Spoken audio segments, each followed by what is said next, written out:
What is this story, Jesse? Is this true? Is he really? Well, according to the most credible Star Tribune, it's something. So let's go ahead and pull up the C1 Dawson. We can check out this post by a Star Tribune reporter, which posted this on X, which says, new from this morning's Hot Dish newsletter, former MNGOP Chair David Hann told me he is considering a run for governor in 2026.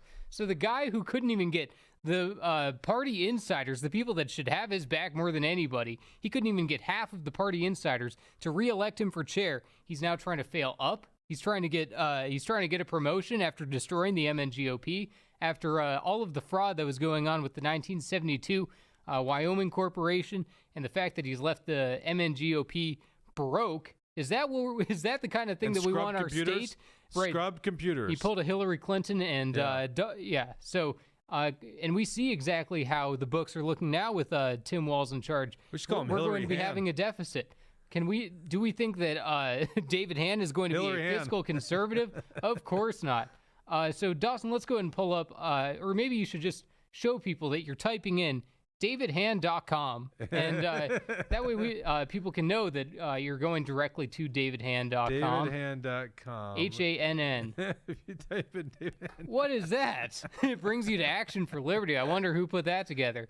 So it's great to see that he has, I guess maybe now embraced liberty, but in truth, it's such a joke that David Hann would even think about running for governor. I hope he does, because it would be a perfect opportunity to expose him further and let people know exactly what kind of failure he is.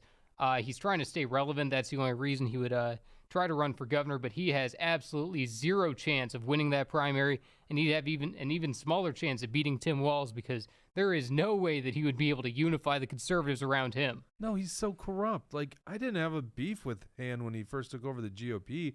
I thought he was not that great of a senator, and Andy's reminding us that Hann actually ran for governor in 2010, but I think he didn't place hardly then. It was Seifert and Emmer in the primary. Mm-hmm. So, yeah, I mean, like, Hann is so bad at politics, and he's so corrupt.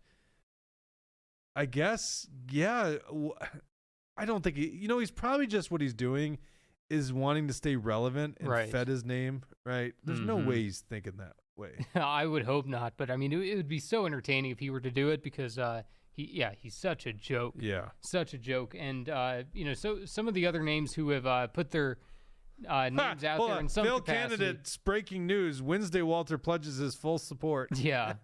Yep. So Zach Duckworth, Rhino Senator Zach Duckworth, has also made a post saying that, I don't want to run for Senate, but the Minnesota governor's mansion looks open. So he said that? He said something like that on Twitter. So Zach Duckworth, which is such a joke. If he were to get in, there's nothing unique about him. Kendall Qualls is thinking about getting into the governor race as well. That's reported out there. Scott Jensen, which he's obviously been out there in the media, and it's been talked about. I think it's pretty likely that Scott Jensen is going to be running again. Jim Schultz has also, there's been some rumors and talk about him. Currently, there's only two people in the Republican primary running for governor, Brad Kohler, who we've had on the show before, and Phil Parrish. I'd hate to say it, but I don't think either of them are serious. And then we also previously showed Chris Seymour, who was running for Senate at the time that we pulled up his Facebook page. This guy's now an independent governor candidate, so there is at least going to be one person running as a third party, it seems, if he can gather the signatures and whatnot. But I think that the GOP primary still has a lot to flesh out for this governor race.